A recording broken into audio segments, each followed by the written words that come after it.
Where are all the monsters? Now, when I used to work at Chaosium, my colleague Lynn Willis sometimes made fun of the idea of deep ones or the island of Relia because he believed that the seabed had been so completely charted by sonar that obviously there can't be any deep ones. He also mocked the idea of the Yithian civilization on the basis that we had such great knowledge of the Mesozoic that we'd have spotted their cities. Well, in the first place, let me just say that Lynn was completely wrong. We've only made a really good map of about 5% of the deep sea. Now, the deep ones don't have roads. Their cities are probably very different from ours. For one thing, they don't need roofs. They don't need doors exactly. I mean, they're like, what are the cities made to do, right? And so we might not be able to spot evidence of them even if we'd actually managed to map one of their cities because we don't know what they look like. But it's also reasonable to suppose that with 95% of the seabed not well mapped, we simply haven't seen them. Now, let's consider the Yithians. I've done some study in paleontology, enough to know that we actually only have limited knowledge of what things were like in the past. For example, only a fraction of each age's rocks are on the surface. Here in Texas, about 25% of the surface rocks are Jurassic or Triassic, which would be the Yithian era, and a lot of that has no fossils or is covered by dirt. In other words, yes, if you dig through the topsoil 10 feet down, there'll be rocks, but you can't do that to find fossils, right? There's a reason that certain places, like the Burgess Shale or the Dinosaur National Monument or the Petrified Forest or Mongolia, are famous for fossils. These are among the few areas where we can actually find fossils, a few dots on the map. An empire that extended over much of the world in the Triassic could have existed without spotting it. Worse, an empire like that probably wouldn't fossilize. You see, our own civilization isn't going to fossilize. It's just going to decay and vanish away. This is what happens to our roads over time when they're disused. In a century, only a few scattered chunks of tar will remain. In 10,000 years, there will be nothing. You might assume our cities might survive. But why? Dinosaur fossils are found because the dinosaur died and fell into a river or the sea, then got buried in mud. Dinosaurs who lived up in the hills didn't fossilize as much. We don't have as much evidence of these. A lot of dinosaurs that we rarely see are probably things from the hills.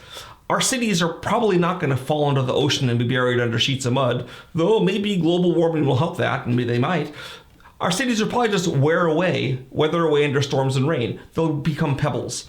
Our metal objects will oxidize.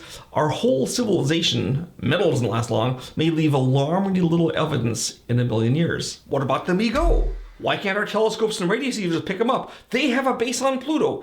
Well, look at this image of Pluto. This is the best image of Pluto we have. It's pretty good, but we wouldn't see a city on this level. Again, we don't know what a fungus city looks like. They don't have roads because they fly. They don't emit light because they don't need light. They may not use radio waves to communicate, and their bodies don't show up on photographic plates, so they might be transparent to radar. So, how would we spot them at the distance? So if you're talking to someone and they wonder why science hasn't found the deep ones or found the Yithians or found the fungi from Yuggoth yet, one answer is because they're really hard to find, even if they're numerous and powerful, unless they want you to. Because we don't know what to look for, but there is a far more sinister answer.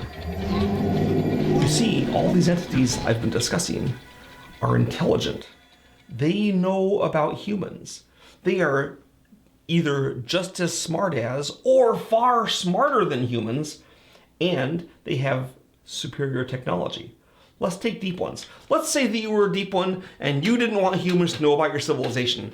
How could you prevent it? Well, remember that deep ones have human-looking minions.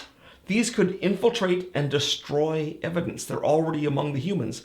If the Rainbow Warrior ship spotted an undersea city, sink it. If a person knows that you exist, poison or kill him, wipe the hard drive, burn down his house. It's not that difficult. Even better, since Cthulhu's on your side, he can send dreams to drive people mad. He can direct them away from your cities with his dreams. Search over here. You are completely safe from discovery, no matter how much of the ocean floor you're in. What about the Yithians? Though the Yithians are extinct, they send their minds to take over humans in our present day world.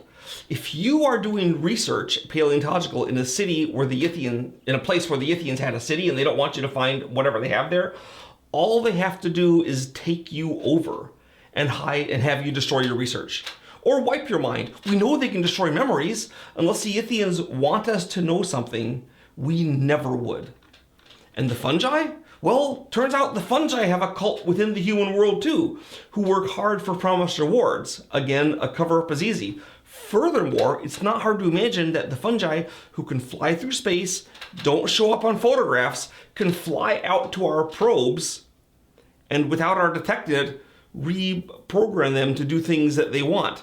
We know there's probes that have mysteriously collapsed or broken or done things. Maybe it was them. We know there's probes that, they can direct the probe so it lands on a part of the ground there's nothing to see. What I'm saying is that in the world of the Cthulhu Mythos, conspiracy theories and cover-ups are not rare events. They're the normal state of affairs. We don't even deposit that it's the evil government trying to hide information. The agents of the great old ones may have already infiltrated what they need, or be using paranormal abilities to prevent discovery.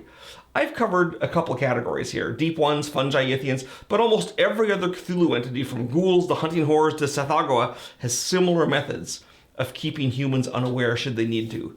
But don't get me wrong. They aren't doing this because they're hiding from us. You know how a crocodile likes it that the zebra doesn't know it's there till it strikes? The horrors of the mythos aren't keeping us ignorant because they're afraid of us. It's because it's easier to prey on us. Wake up!